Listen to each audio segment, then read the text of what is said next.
Bonjour à tous et bienvenue sur Penseurs Sauvages. La dernière fois dans cette série sur les animaux, on avait parlé du chien et on avait vu que sa domestication avait eu des conséquences potentiellement décisives sur l'histoire d'Homo sapiens. Mais si la domestication du chien est la plus ancienne de notre histoire, elle est pour autant pas la seule à avoir bouleversé notre rapport aux animaux, loin de là. Et à partir de la sédentarisation, une seconde espèce va s'introduire dans nos sociétés et y rester jusqu'à devenir aujourd'hui une véritable star d'internet. Vous l'aurez deviné, aujourd'hui on va parler du chat, et vous allez voir que malgré sa popularité, son histoire vous réserve certainement un gros paquet de surprises. Et vous imaginez probablement pas à quel point un animal aussi innocent a pu subir un véritable déluge de haine complètement absurde durant plusieurs siècles. Alors c'est parti, on envoie l'intro.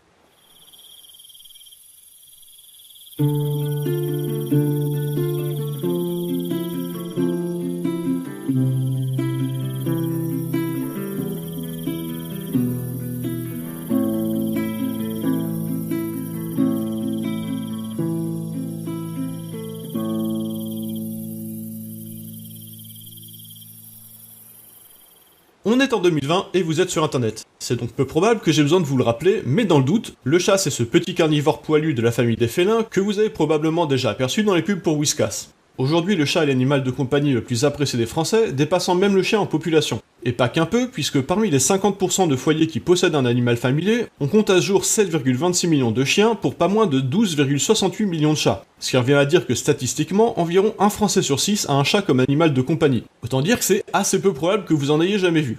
Il est tellement présent dans nos vies que pour beaucoup d'entre nous, vivre sans chat serait tout simplement impensable. Et on imagine mal comment on pourrait ne pas apprécier ce petit mammifère qui vient ronronner sur votre clavier aussitôt qu'on se met à rédiger un document important.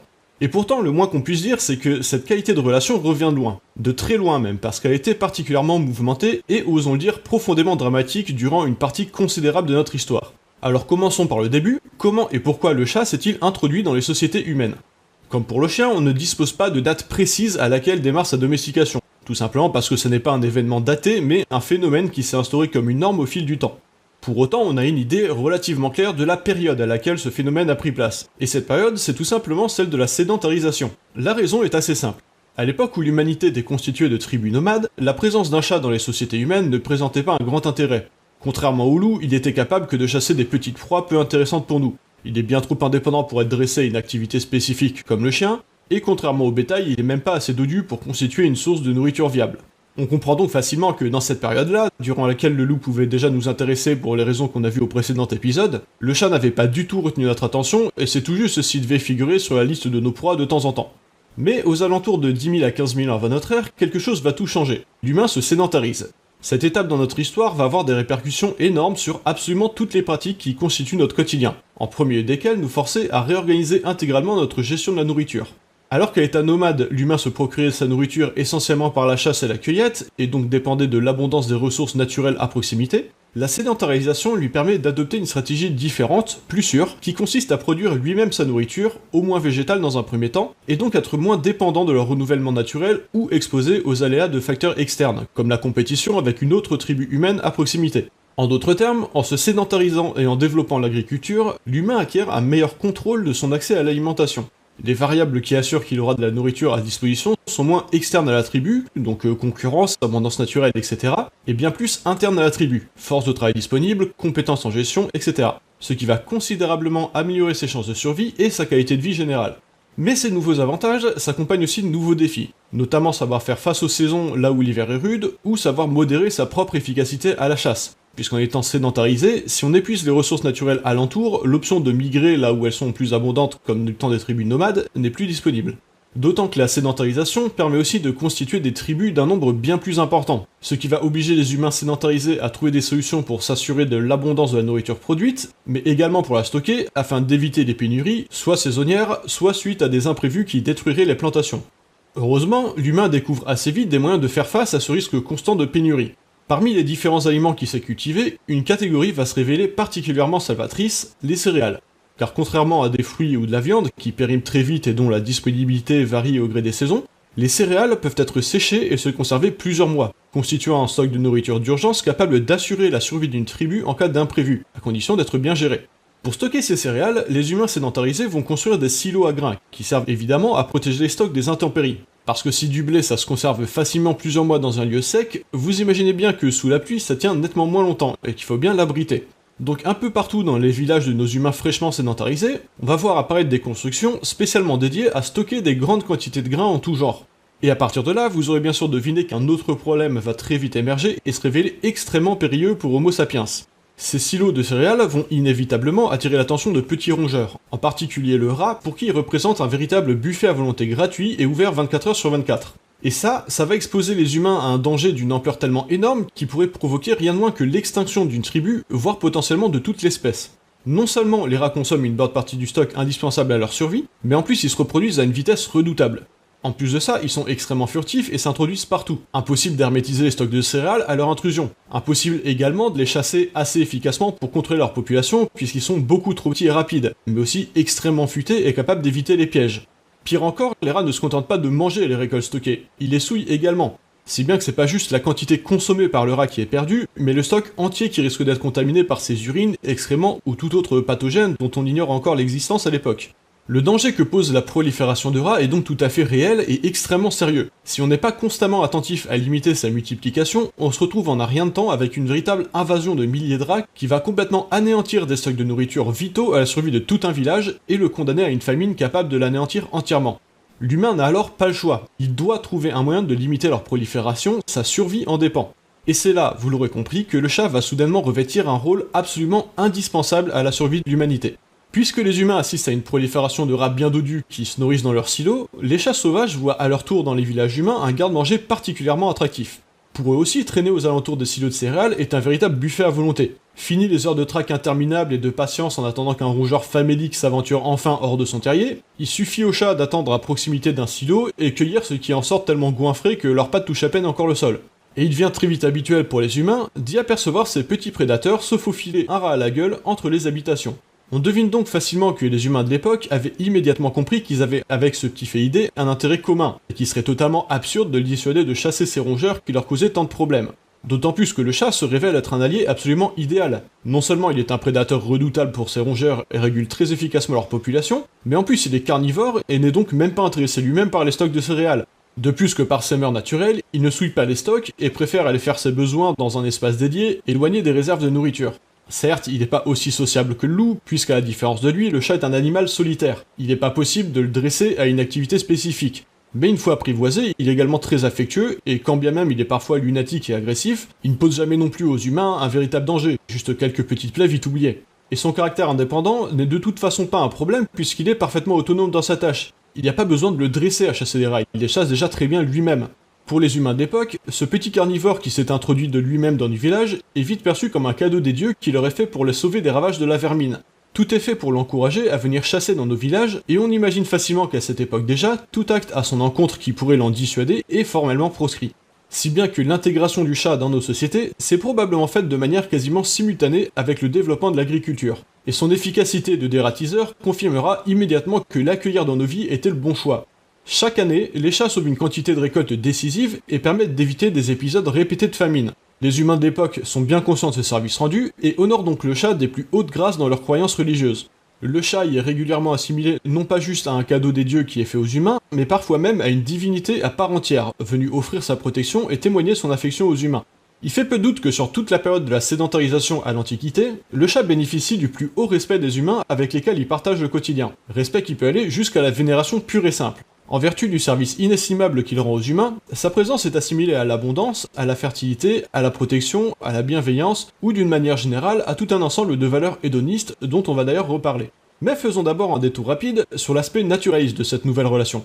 Dans le cas du chien, on avait vu au dernier épisode que les loups avaient probablement pris l'habitude de suivre des tribus humaines nomades dont ils pouvaient profiter des restes de nourriture abandonnés à proximité. Cette proximité a laissé place à une certaine familiarité, puis peu à peu à des épisodes d'apprivoisement, au cours desquels certains humains ont probablement élevé et imprégné des jeunes loups. De fil en aiguille, il a révélé de nombreuses utilités dans des activités comme la chasse ou la protection de la tribu, si bien que sa présence y est devenue une norme et à partir de là un processus de domestication a pris place. Rappelons que l'apprivoisement, ça consiste à habituer un animal sauvage à la présence humaine, la domestication, c'est un processus qui va modifier le code génétique de l'espèce au travers d'une sélection artificielle, volontaire ou non.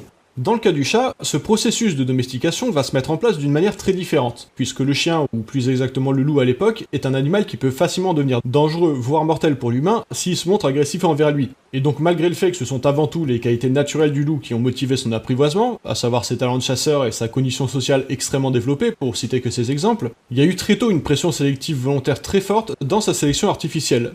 Les loups trop agressifs envers les humains ont été éliminés du fait du danger qu'ils représentaient. Les plus dociles ont été retenus pour la reproduction. Notez bien qu'il n'est pas du tout nécessaire d'avoir une bonne compréhension de la génétique pour faire ce genre de choix, et il est très probable que les humains d'époque aient procédé à des choix volontaires de sélection artificielle sur la base de toutes sortes de croyances sans doute assez archaïques relativement au processus d'hérédité.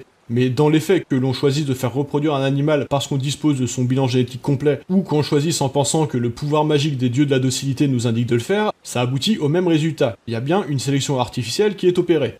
Dans le cas du chat, il est assez peu probable qu'on ait procédé de la même manière. On n'a pas besoin qu'un chat soit docile et obéissant pour être efficace et dératisé. De même qu'un chat agressif, puisqu'il pose pas de grands dangers pour nous, peut être facilement toléré. Du moment qu'il chasse les rats, il suffit de lui foutre la paix et tout le monde est content. En fait, il est tellement indépendant qu'on pourrait se demander comment le processus de domestication a juste pu avoir lieu, puisqu'il n'y a virtuellement aucun besoin d'intervenir dans sa sélection pour qu'il nous soit utile. Et pourtant, elle a bien eu lieu. Et le plus probable, c'est qu'elle se soit opérée de manière involontaire, un peu comme si le chat s'était domestiqué lui-même. Parce que si l'humain n'a pas ou peu eu besoin d'intervenir dans la sélection reproductive des chats, il reste que les plus dociles se sont laissés approcher par les humains, qui, rappelons-le, avaient tout intérêt à lui témoigner de l'affection et de la gratitude plutôt que de lui faire du mal. De là, ces chats ont non seulement pu bénéficier de certains soins de notre part, mais également se sont vite sentis à l'aise et en sécurité parmi nos ancêtres. Plus besoin pour eux de fuir, de se cacher, de se faufiler entre leur tanière et le village pour pouvoir chasser. Il suffisait de rester vivre sur place, et même de profiter du confort et de la sécurité des habitations humaines, dont il est très probable qu'on leur ait ouvert la porte sans grande hésitation. Si bien que sans même que l'humain n'ait besoin d'intervenir, les chats les plus dociles ont augmenté leurs chances d'interreproduction, tandis que les plus farouches se sont eux-mêmes marginalisés des sociétés humaines. On assiste donc bien à un phénomène de domestication, sans même que la moindre intervention volontaire des humains dans la sélection soit nécessaire. Et comme on l'avait vu aux précédents épisodes, la sélection d'individus plus dociles entraîne toujours un phénomène de néoténie. Pour rappel, la génétique c'est pas une recette de cuisine. Il suffit pas de faire reproduire un chat qui a la qualité A avec un autre qui a la qualité B pour obtenir des chats avec les qualités A et B. Le plus souvent, les qualités en question sont liées génétiquement à tout un ensemble de traits dont on ignore jusqu'à l'existence. Et même lorsque la sélection est volontaire, il est inévitable que le résultat diverge plus ou moins largement de ce qui était attendu. D'autant qu'il y a une bonne part de hasard dans la transmission génétique. Et en l'occurrence, la docilité qui était retenue, volontairement ou accidentellement pour le chien comme pour le chat, est un caractère juvénile. Être affectueux et obéissant est un atout pour l'animal en jeune âge, lorsqu'il bénéficie d'une protection parentale. Mais beaucoup moins passé à la maturité, où il est le plus souvent dans son intérêt d'être à l'inverse exigeant ou agressif. Du coup, ce qui se passe lorsqu'on sélectionne à la reproduction, donc à l'âge adulte, des individus dociles, c'est qu'on sélectionne inévitablement ceux dont les traits juvéniles sont maintenus après la maturité sexuelle. Là où à l'état sauvage, c'est le plus souvent à l'inverse, les individus dont les traits juvéniles ne sont pas maintenus à l'âge adulte qui ont les meilleures chances de reproduction. Et c'est exactement ça que consiste la néoténie, augmenter la conservation des traits juvéniles passé la maturité sexuelle. C'est un effet virtuellement incontournable de la domestication, et il se limite pas à la docilité, mais il implique aussi tout un tas d'autres traits, tels que la couleur ou la variété du pelage, la fertilité, ou différents comportements et mécanismes cognitifs. Ce qui fait que malgré son indépendance, le chat a bel et bien subi une altération des critères de sélection résultant de son intégration aux sociétés humaines, et dès lors a bien été domestiqué, bien que l'intervention humaine volontaire ait dans son cas joué un rôle très marginal, du moins dans un premier temps. Mais comparativement au chien, sa domestication n'a que très peu affecté l'ensemble du code génétique du chat. D'une certaine façon, elle est presque exclusivement limitée au phénomène de néoténie, ce qui fait que le chat domestique reste extrêmement proche du chat sauvage, tant sur le plan génétique que comportemental. Alors attention, ça signifie pas que vous pourriez par exemple adopter un chat sauvage et l'élever comme un chat de compagnie avec la même facilité qu'un chat domestique. D'ailleurs, à toute fin utile, je rappelle que c'est illégal, le chat sauvage est une espèce protégée et son élevage est strictement réglementé. Donc laissez l'élevage d'animaux sauvages aux professionnels, ou si vous y résistez vraiment pas, devenez vous-même un professionnel. Mais d'une manière générale, ce qui va déterminer le comportement d'un chat, sauvage ou domestique, c'est son environnement. La génétique y joue un rôle très marginal. Plus précisément, c'est la relation qu'on entretient à eux qui va déterminer son comportement, et dans le cas du chat domestique, cette relation est dite supermaternelle. En adoptant un chat, on se substitue au rôle de parent, ou plus spécifiquement de mère, puisque le mâle ne participe pas à l'éducation chez les chats. Or, dans la nature, ce rôle est interrompu par le sevrage qui intervient lorsque les chatons atteignent leur maturité sexuelle. À ce moment-là, la mère va concrètement leur démonter la gueule jusqu'à ce qu'ils foutent le camp de son territoire, et qu'ils se démerdent pour payer leurs propres factures. Évidemment, dans le cas de la relation humaine, on ne fout pas les chats dehors à leur maturité. Lorsque vous adoptez un chat, vous allez continuer de vous substituer à ce rôle maternel au-delà de l'âge auquel il prendrait normalement son indépendance. C'est précisément là que votre rôle devient super maternel. Il dépasse le cadre du rôle maternel à l'œuvre dans la nature. Et le résultat est exactement celui que vous imaginez, puisque vous conservez votre rôle maternel envers le chat conserve son rôle enfantin envers vous.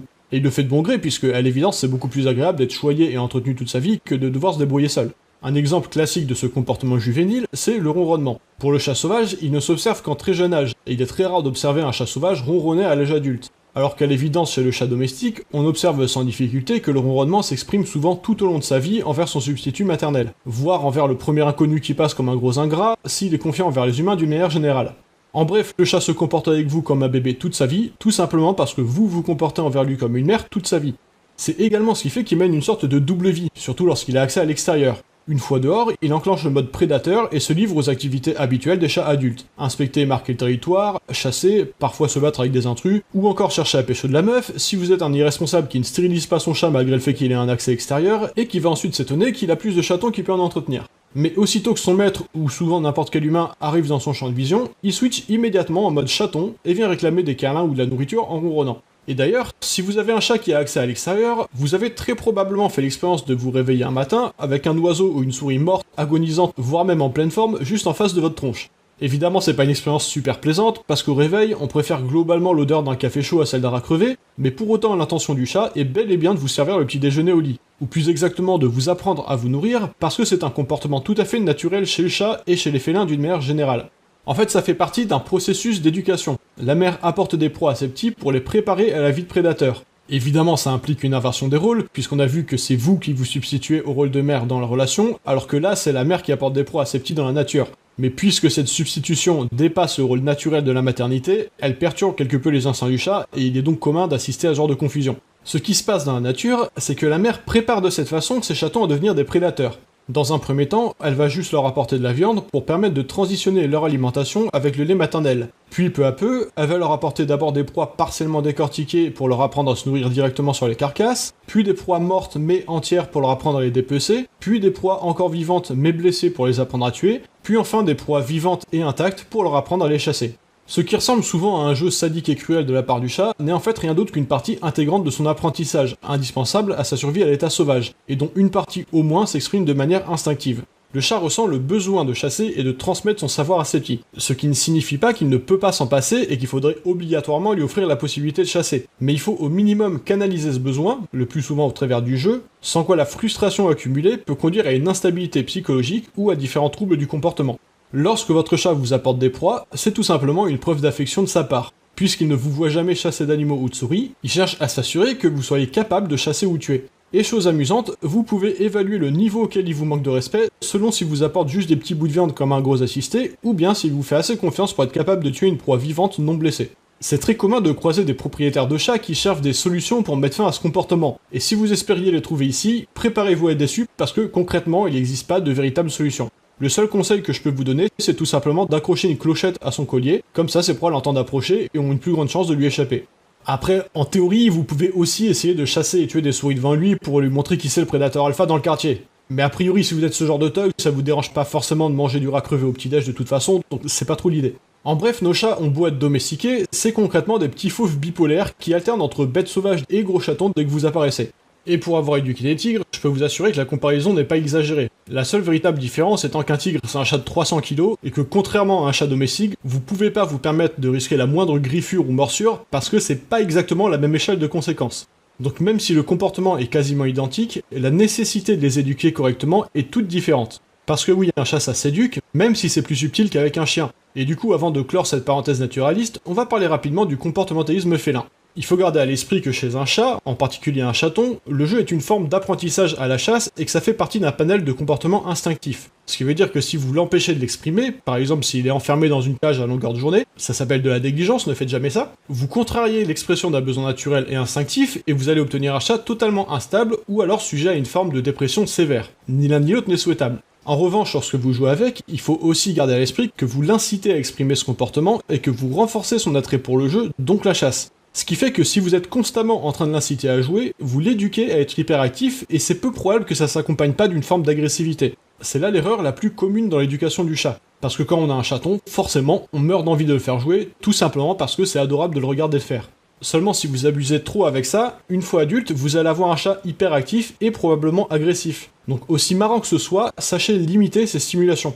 Le plus simple est d'éviter autant que possible d'initier le jeu et d'attendre qu'il manifeste de lui-même une envie de jouer. Ce qui est pas bien difficile parce que ça le prend pas non plus qu'une fois tous les 36 du mois, il suffit d'attendre qu'il sape son quart d'heure de folie quotidien.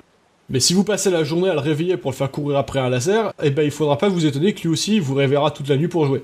Également, puisque le jeu est étroitement lié à l'instinct de chasse, l'objet avec lequel il va jouer est perçu comme un substitut de proie, ce qui fait qu'en grandissant, ces objets seront plus ou moins assimilés à des cibles. Et de là, vous comprendrez assez vite que le faire jouer avec vos mains ou vos pieds quand il est petit, même si c'est super marrant, c'est pas exactement une bonne idée. C'est le meilleur moyen de lui passer le message que vous, vos mains ou vos pieds sont des proies. Et c'est souvent à cause de détails comme cela qu'on se retrouve avec un chat mordeur à l'âge adulte. En bref, limitez le temps de jeu aux besoins que le chat exprime de lui-même et non pas à votre envie à vous de jouer avec le chat. Veillez aussi à limiter le temps de jeu et à ne pas l'inciter à continuer lorsqu'il semble se calmer de lui-même. Et lorsque vous jouez avec lui, veillez à utiliser des jouets. Par exemple une ficelle au bout d'un bâton, une balle, des feuilles, des plumes ou tout autre type de jouet qui l'intéresse, sachant que dès que ça gigote un peu, il y en faut rarement plus. Mais ne le faites jamais jouer avec vos mains ou avec vos pieds. En passant, les lasers ça marche super bien pour faire jouer un chat sans vous associer au jouet, mais c'est pas sans risque non plus. Les yeux des chats sont extrêmement sensibles parce que c'est des animaux nyctalopes. Ils ont une membrane réfléchissante à l'arrière de la rétine qui permet à la lumière de la traverser 2 fois. Ça leur permet de voir clairement avec une très faible luminosité, mais ça les rend aussi très vulnérables aux lumières fortes. Si vous n'êtes pas prudent avec les lasers, il y a un risque de blessure permanente à la rétine, voire d'aveuglement, même s'il faut vraiment le faire exprès pour en arriver là. Donc je dis pas qu'il faudrait interdire les lasers avec les chats, mais faites attention quand même et ne les pointez jamais directement vers leurs yeux. Il n'y a pas de modèle éducatif tout prêt et universel pour bien éduquer un chat, parce que tout dépend du caractère de votre chat et de ce que vous attendez de lui. Par exemple, si vous voulez un chat joueur actif, ou à l'inverse, un chat câlin et calme. Mais j'ai pris le temps de lisser quelques conseils de base pour assurer du mieux possible que vous et votre chat bénéficiez d'une bonne relation. Premièrement, ne pas hésiter à adopter un chat adulte plutôt qu'un chaton. Bien sûr, un chaton c'est super craquant et on préfère tous assister à cette période de sa vie. Mais ça passe aussi très vite. Un chaton c'est sevré entre 4 et 8 semaines et sexuellement mature entre 9 et 12 mois. Ce qui veut dire que sa période chaton, elle dure au maximum une dizaine de mois sur une durée de vie moyenne de 15 ans. Donc n'adoptez pas un chaton sans être conscient du fait qu'il ne le restera pas longtemps. Si vous comptez vous enlacer quand il sera devenu adulte, contentez-vous de regarder des vidéos de chatons sur YouTube, ce sera mieux pour tout le monde. De plus, l'avantage d'un chat déjà adulte, c'est que son caractère est déjà construit. Avec un chaton, on sait jamais trop d'avance ce que sera son caractère à l'âge adulte. Avec un chat adulte, au moins, vous savez dans quoi vous vous embarquez. Donc si vous avez une idée assez précise du caractère de chat qu'il vous faut, n'hésitez pas à en prendre un qui soit déjà adulte et qui corresponde à ce caractère, plutôt qu'un chaton qui pourrait avoir le caractère opposé une fois adulte. Deuxièmement, ne pas hésiter à prendre 2 chats plutôt qu'un seul, surtout s'il s'agit de chats actifs. Bien sûr, ça implique de prévoir 2 fois le budget en litière, nourriture et soins vétérinaires, mais ça reste très abordable. Comptez en moyenne 20 € de dépenses par mois et par chat en étant large. Le gros avantage à avoir 2 chats au lieu d'un seul, c'est que les chats se tiennent compagnie l'un à l'autre et peuvent jouer l'un avec l'autre. C'est pas du tout indispensable dans le cas d'un chat calme pour lequel vous êtes très présent, mais c'est très fortement recommandé pour des chats très actifs qui vont passer la journée seuls chez vous 8 heures par jour ou plus si vous avez un emploi. Parce que là encore, si votre chat s'ennuie toute la journée quand vous travaillez et que lorsque vous rentrez enfin du travail, vous dormez la moitié du temps, faudra pas vous étonner d'avoir des cernes au travail le lendemain. D'autant que le chat est nocturne et crépusculaire, donc il va dormir toute la journée quand vous bossez et vouloir jouer toute la nuit quand vous dormez. Alors certes, le chat est solitaire à l'état sauvage, mais il est aussi stimulé par son environnement. Dans une maison ou un appartement, le quotidien du chat peut vite devenir très routinier et lassant au point qu'il se mette à faire des bêtises par ennui. Avoir un compagnon est donc un excellent moyen de briser la monotonie et de lui offrir un environnement satisfaisant en termes d'interaction sociale.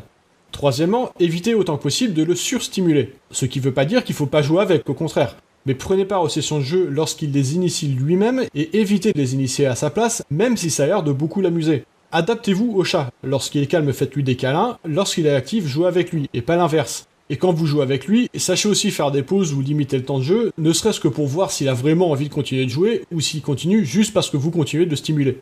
Quatrièmement, limitez strictement le contact direct à un contact purement affectif. Lorsqu'il veut jouer, faites-le jouer avec un objet dédié, pas avec vos mains ou vos pieds. Lorsqu'il s'intéresse à vous, ça doit être pour avoir des caresses et de l'affection. Si jamais il vient pour autre chose, donnez-lui ça à la place, et s'il change pas d'avis et qu'il veut absolument jouer, alors canalisez-le sur un objet, mais ne laissez pas jouer avec vos mains ou vos pieds. Il n'y a pas besoin d'être infaillible. L'éducation, c'est pas un code informatique, et votre chat va pas devenir un psychopathe immédiatement parce qu'une fois vous l'avez laissé vous mordiller les doigts. Il y a largement assez de place pour l'erreur. C'est leur accumulation qui va devenir problématique. Mais il faut rester attentif à ces principes pour que sur la durée, votre chat assimile que les jouets servent à se défouler et que les humains servent à recevoir de l'affection, pas l'inverse.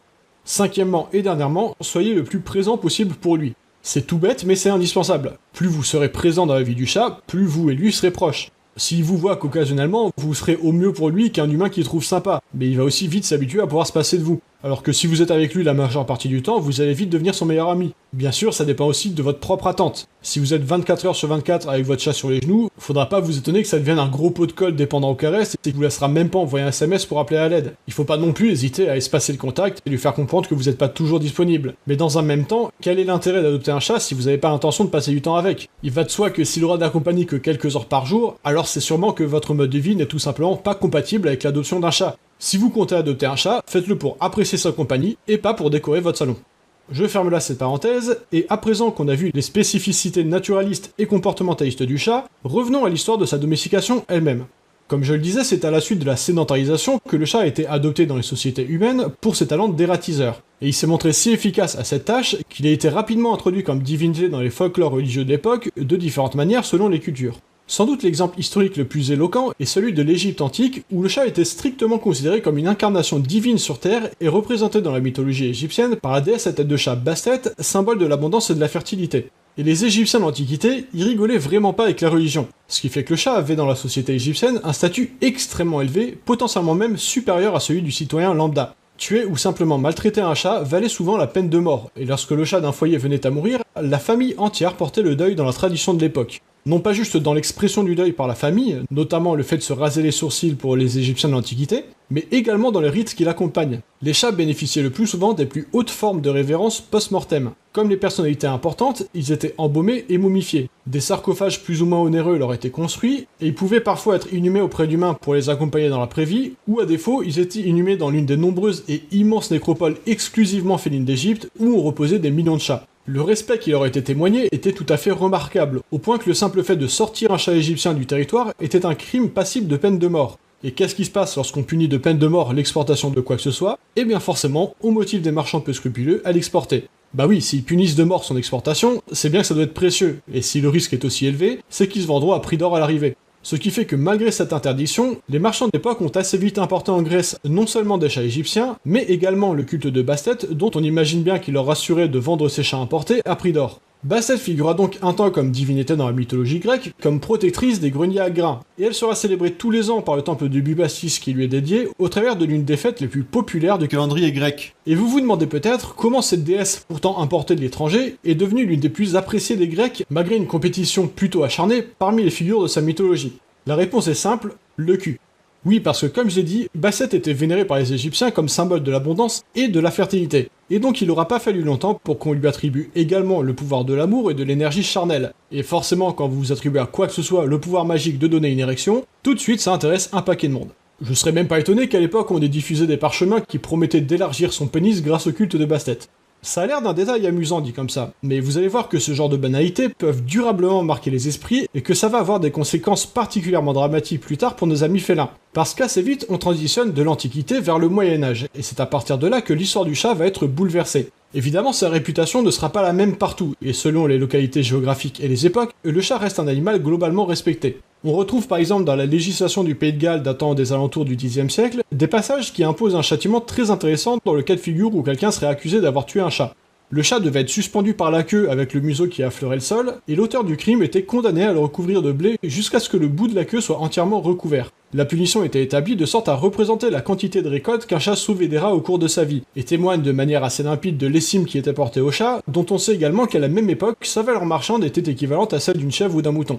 En revanche, c'est du côté de l'Empire romain que les choses vont commencer à se corser, et l'énorme popularité du chat dans les cultes païens va paradoxalement provoquer sa chute. Revenons rapidement sur la chronologie historique. De la sédentarisation à l'Antiquité, le chat est accepté et divinisé dans les sociétés humaines, plus particulièrement au travers des cultes païens donc, dans lesquels il est porté en très haute estime. Mais en 312 environ, l'empereur romain Constantin se convertit au christianisme et en fait la religion officielle de l'Empire. Peu après, en 392, c'est l'empereur Théodose Ier qui va cette fois interdire les cultes païens déclarés hérétiques. Et à partir de là, la haute estime portée au chat dans le paganisme va se retourner contre lui et l'exposer en première ligne, bien malgré lui, de conflits religieux qui vont le tourmenter durant des siècles. De cadeaux des dieux confiés aux humains pour les sauver de la vermine, le chat devient soudainement une créature vile et idolâtre dont les autorités religieuses militent activement pour qu'il soit expulsé des foyers dont on leur avait ouvert nos portes. C'est là qu'un aspect bien précis de la symbolique qui lui est associé va largement jouer en sa défaveur, le cul. Il faut garder à l'esprit le contexte politique et culturel dans lequel s'inscrit l'émergence du catholicisme. Du temps de l'Antiquité, la notion de noblesse était rattachée à une haute position sociale. Ce qui incarnait le mieux le concept de noblesse était la figure de la personne instruite, raffinée, propre, autant d'attributs qui constituaient sa valeur morale, par opposition au gueux illettré chargé de torcher le cul des poules, qui n'était pas nécessairement haï, mais en tout cas perçu comme dénué de valeur au sens moral. C'est dans cette perspective-là que le loisir et l'oisiveté étaient réservés aux personnes nobles, qui s'adonnaient le plus souvent à la philosophie et aux sciences de leur temps, tandis que les basses besognes étaient réservées à la plèbe. Le labeur est perçu comme une tâche indigne pour les personnes raffinées, dont on supposait que la qualité d'âme exigeait qu'elles se tiennent loin de toute activité jugée dégradante pour leur rang. C'est une vision de la société qui est restée plus ou moins la norme de l'Antiquité grecque à l'Empire romain.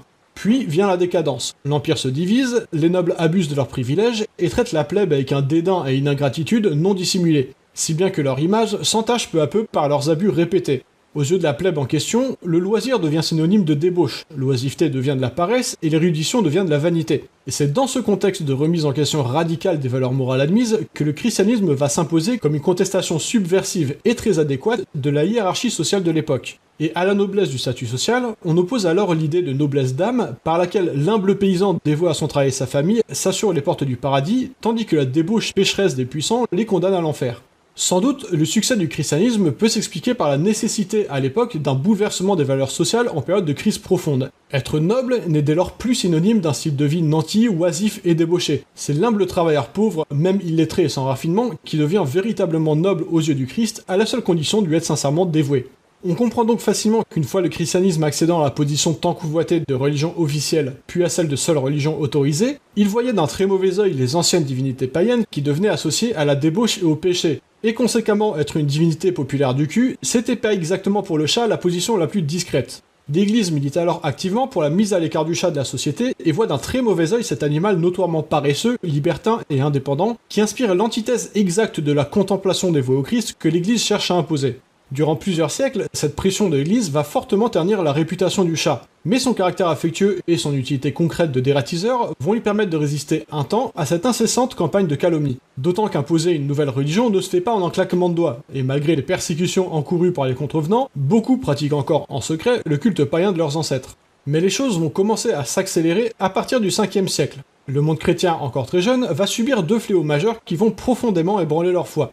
D'une part, des invasions répétées de barbares allant jusqu'au sac de Rome à 3 reprises en 390, 410 et 455. Il faut bien comprendre que Rome est alors le berceau du christianisme et que la ville est considérée comme étant sous la protection directe de Dieu. L'idée qu'il ait pu laisser des barbares sanguinaires piller la ville à 3 reprises est profondément déconcertante aux yeux de tous, et beaucoup se demandent si cette histoire de christianisme, c'est pas finalement juste une grosse erreur.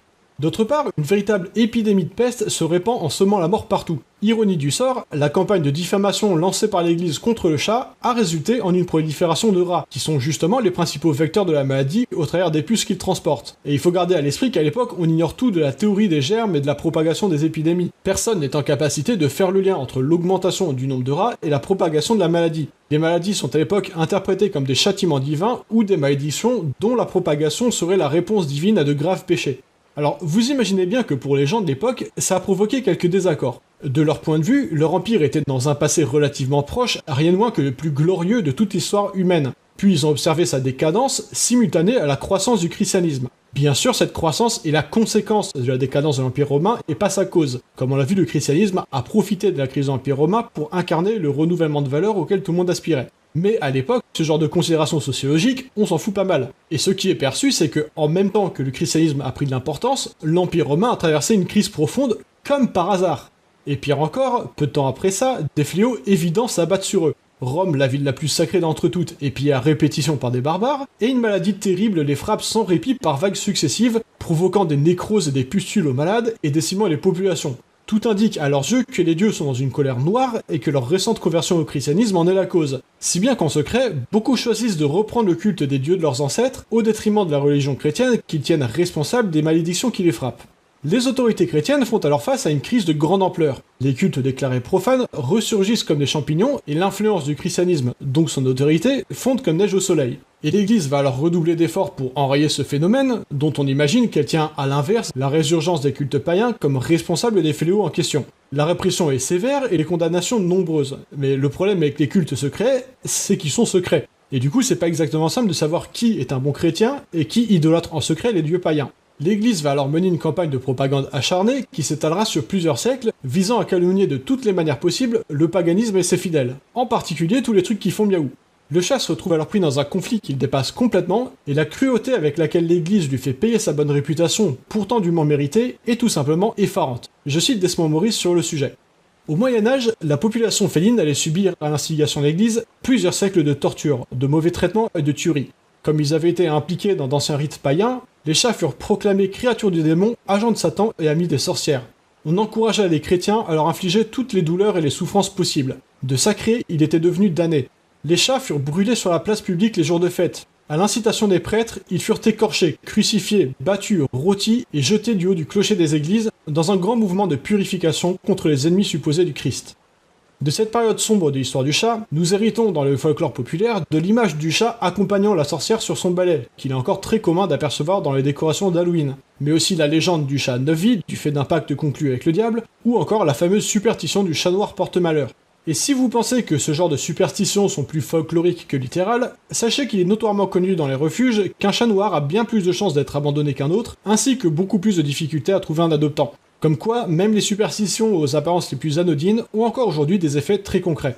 Et le calvaire du chat ne va malheureusement pas s'arrêter avec le Moyen-Âge, car si entre-temps le paganisme a été relayé aux archives de l'histoire, le christianisme fait face aux alentours du XVe siècle à une nouvelle vague de contestation. Cette fois, c'est le progrès technique qui va engendrer une forte remise en question du dogme catholique admis jusque dans les sphères les plus érudites. C'est le début de ce que l'on connaît aujourd'hui sous le nom de période des Lumières. J'avais déjà abordé cette période dans les précédents épisodes, en particulier au travers de Descartes. Et c'est d'ailleurs dans cette même période que Giordano Bruno sera exécuté sur le bûcher pour avoir osé soutenir, suite à l'invention des premiers télescopes, que les ciels n'étaient pas un simple dôme englobant la Terre au-dessus duquel vivait Dieu, mais une vaste étendue de galaxies et de planètes, dont certaines peut-être abritaient également la vie comme la nôtre.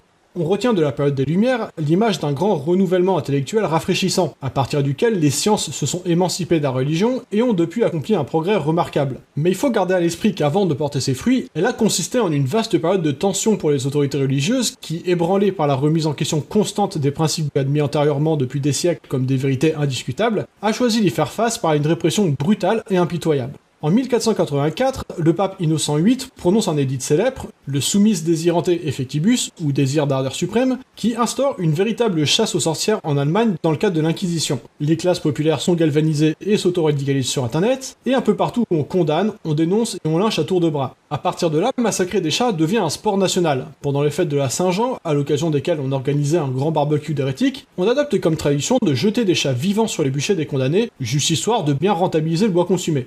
Peu après, au XVIe siècle, une nouvelle crise frappe l'Église. Cette fois, c'est l'émergence du protestantisme qui menace la prospérité du catholicisme et le pouvoir de ses institutions. Et l'Église catholique ne compte évidemment pas, là encore, laisser la concurrence lui grignoter tranquillement ses parts de marché. Les protestants sont persécutés, beaucoup migrent à cette occasion sur le continent américain, fraîchement découvert par le monde occidental. En Angleterre, la succession au trône d'Henri VIII donne alors place à un conflit sanglant opposant la dynastie de Tudor, en proie à une forte division interne entre les parties catholiques et protestantes de la famille. Marie Tudor, catholique, finira par obtenir le rôle après avoir fait exécuter pour trahison sa demi-sœur. Pour marquer les esprits et asseoir l'autorité du catholicisme, elle fera brûler des chats sur la place publique pour dénoncer l'hérésie protestante. Parce que pourquoi pas après tout. À peine 5 ans plus tard, celle à qui l'histoire retiendra le surnom de Bloody Mary meurt d'une maladie et c'est Elizabeth Tudor, protestante, qui lui succède. En réponse au règne cruel de sa demi-sœur, Elizabeth fera alors célébrer le chat en héros et le glorifiera comme symbole de la fin de l'oppression catholique. Je déconne. Elizabeth fera elle aussi cramer des chats sur la place publique, mais cette fois pour dénoncer l'hérésie du catholicisme. Je sais pas, est-ce que c'est vraiment trop demandé de juste foutre la paix au chat au bout d'un moment? Je comprends que tout le monde s'est chauffé dans une ambiance là, mais ils ont rien demandé à la base, ils voulaient juste chasser des rats. Bon, heureusement, le monde ne se résume pas non plus au christianisme, et pendant qu'en Occident on s'amusait à cramer des chats au premier prétexte venu, en Orient on assiste à un âge d'or de la pensée dont s'inspireront d'ailleurs beaucoup des auteurs de la période des Lumières. Et si dans le christianisme, le chat a durablement acquis une aura maléfique en se retrouvant bouc émissaire dans plusieurs siècles de conflits religieux, dans l'islam il hérite à l'inverse du grand respect dont il jouissait au travers des croyances égyptiennes. Dans le Coran, il est d'ailleurs fait mention de Muezza, la chatte de Mahomet, qui à un moment le sauve d'une morsure de serpent, suite à quoi il lui fera preuve d'un respect révérencieux jusqu'à renoncer de s'habiller d'un vêtement sur lequel Muezza dormait. Si bien que pendant que les Occidentaux étaient occupés à argumenter leurs conflits religieux par combustion de chats interposés, les Orientaux, eux, étaient plus occupés à perfectionner l'élevage de cet animal très apprécié par les hautes sphères de la société. C'est par cet élevage qu'ils finirent par obtenir une race de chats à poils longs, originaire de Turquie, qui deviendra extrêmement appréciée comme un symbole de raffinement et de noblesse, si bien qu'il sera importé en Italie par le célèbre explorateur Pietro della Valle et devient depuis lors connu en Occident sous le nom de chat persan. Cette nouvelle race va rapidement séduire la bourgeoisie italienne, puis française, jusqu'à être introduite à la cour au XVIIe siècle par Louis XIV, grand amateur de chats, qui permettra de réhabiliter une partie de son prestige perdu. C'est d'ailleurs le souverain lui-même qui finira par enfin interdire que l'on jette des chats vivants sur les bûchers de la Saint-Jean, tradition qu'il jugeait barbare et primaire. Le fait de jeter des chats sur le bûcher. Donc, cramer les gens, ça par contre ça pouvait continuer, on va pas interdire tout ce qui est marrant non plus. Le reste de l'histoire du chat rejoint à partir de là celle du chien qu'on avait abordé dans l'épisode précédent. Avec l'industrialisation, on assiste à l'émergence d'une classe moyenne qui a les moyens de s'intéresser à l'élevage d'animaux de compagnie. Les premières expositions de chats prennent place, puis les passionnés s'organisent en sociétés d'élevage. Des critères de sélection sont définis et des races sont recensées, ce qui aboutira relativement vite à la variété de races de chats que l'on connaît aujourd'hui et qui sont supervisées en France par le livre officiel des origines félines, LOOF, à ne pas confondre avec le livre des origines françaises, LOF, qui concerne les chiens. Depuis lors, le chat a largement retrouvé sa place dans nos foyers, il y est même plus que jamais apprécié, puisqu'ils sont à présent près de 2 fois plus nombreux que les chiens, alors qu'en 1990 seulement, ils étaient à peu près aussi nombreux. Ce qui est intéressant, c'est qu'aucun événement majeur n'est venu populariser d'un coup cet animal calomnié depuis des siècles. Certes, depuis peu, il a été mis en avant par sa popularité sur internet, mais cette popularité est davantage la conséquence de l'affection qu'on leur porte, bien plus que sa cause. Si le chat a rapidement regagné sa place dans notre estime, c'est tout simplement parce qu'il sait se faire apprécier, y compris lorsque son utilité de dératiseur ne nous est plus réellement indispensable. Et ça démontre assez clairement une chose, le mépris dont il a été victime et pour lequel il a été martyrisé durant des siècles est purement et simplement artificiel. Il n'a résulté de rien d'autre qu'un dogmatisme zélé et hystérique dont seules les religions ont le secret. C'est entièrement la campagne de calomnie menée par l'Église contre le chat qui a fait de lui un animal méprisé et maltraité, en dépit de son caractère affectueux et de l'immense service qu'il nous a rendu au cours de notre histoire. Lorsque l'influence du christianisme a commencé à décliner, que ce soit à la suite de l'émancipation des sciences ou de la séparation de l'État et du clergé, ces campagnes de calomnie ont cessé d'avoir autant d'influence et le chat a su naturellement reconquérir la place qui lui est due dans notre estime. Je termine ici cette vidéo et j'espère qu'elle vous aura fait découvrir des choses sur cette étonnante histoire du chat. Je vous cache pas que dans mon opinion, l'histoire du chat est la plus incroyable de toute l'histoire animale du fait de son intensité. C'est un animal tellement indépendant qui s'est littéralement domestiqué lui-même, et qui malgré le service immense qu'il nous a rendu, est passé brutalement du statut de divinité digne du plus grand respect à celui des créatures démoniaques pour lesquelles les pires sévices étaient ouvertement encouragés. L'histoire du chat est à mon sens un éternel témoignage des dérives absurdes auxquelles le dogmatisme et l'irrationalité peuvent conduire, et dans lesquelles nous avons, à la lumière de nos connaissances modernes, un devoir moral de ne jamais sombrer à nouveau. Et avec l'histoire du chat, on approche à présent à grands pas de la fin du second chapitre de cette série sur l'éthique animale. Dans le prochain épisode, on abordera non pas une espèce en particulier, mais un ensemble d'espèces dont le rôle conjoint a lui aussi été absolument décisif au succès de l'histoire humaine. Il s'agira bien sûr des animaux d'élevage, que l'on appelle souvent irrévérencieusement le bétail, et on verra que les animaux avec lesquels nous sommes les plus familiers ne sont pas nécessairement ceux que nous connaissons le mieux. Cet épisode est donc terminé, j'espère qu'il vous a plu et que vous avez appris des trucs, et j'en profite pour rappeler une chose importante relativement à ma chaîne. Comme vous le savez, toutes mes vidéos sont sous licence libre et ma chaîne est intégralement démonétisée. Lorsque j'ai fait ce choix, il impliquait seulement de renoncer aux revenus publicitaires, et puisque je supporte pas la publicité moi-même, j'y ai renoncé volontiers. Sauf qu'entre temps les règles ont changé sur YouTube, et le fait de ne pas être monétisé me pose maintenant un problème un peu plus délicat. Puisque mes vidéos ne génèrent pas de revenus publicitaires, YouTube est très réticent à les promouvoir. Et ça c'est nettement plus chiant pour moi que juste renoncer aux revenus publicitaires. Parce que faire des vidéos ça demande beaucoup de travail, et forcément l'idée c'est pas exactement qu'elles soient vues par personne ensuite. Alors, je pourrais simplement réactiver la monétisation sur ma chaîne, mais outre le fait que je déteste les pubs et que ça me plaise pas d'en imposer aux autres, lorsque je réalise des vidéos, je veux pouvoir être concentré sur la qualité de mon contenu, pas sur des techniques à la mode pour maximiser le nombre de vues, et pas sur les moyens de m'auto-censurer pour éviter la démonétisation. Donc aussi longtemps que ça restera un minimum viable de ne pas monétiser mes vidéos, je continuerai de ne pas les monétiser. Mais du coup, vous qui les regardez, vous avez aussi un rôle important à jouer pour rendre ça possible, parce que sans votre soutien, ça peut tout simplement pas fonctionner.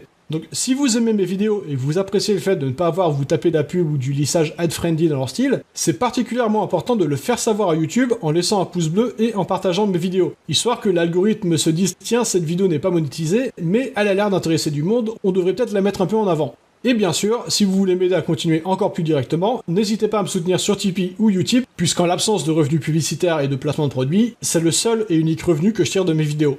Un gros merci d'avance à tous ceux qui m'aident à exister sur YouTube en faisant ce petit effort supplémentaire, et en attendant la prochaine vidéo, je vous dis comme d'habitude, prenez soin de vous, et surtout, restez sauvages.